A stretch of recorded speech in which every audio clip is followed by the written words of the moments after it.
Assalamu alaikum. Bugün gelmişəm şar üsulu ilə çitim tutmağa. Saat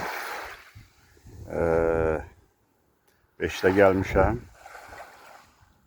Hava şimaldır, şar havasıdır. 2 dərsim bırakmışam, inşallah nəticə olsa göstərəcəm. Belədir.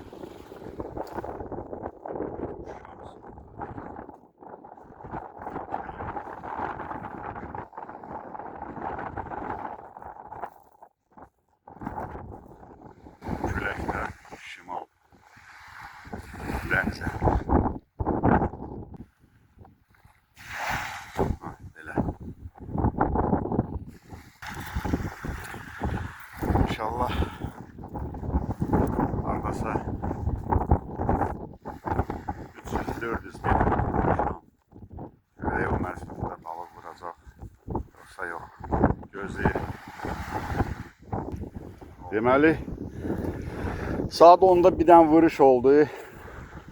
Bir dənə iri gəldi. Prosta suda nəyəsə ilişdik, qaçdı, getdi. 15-20 dəqiqədən sonra bir dənə də vuruş. Böyle şu görsəm nereye? Bir dənəsi də gəldi. Kilodan yukarıda. Geldi.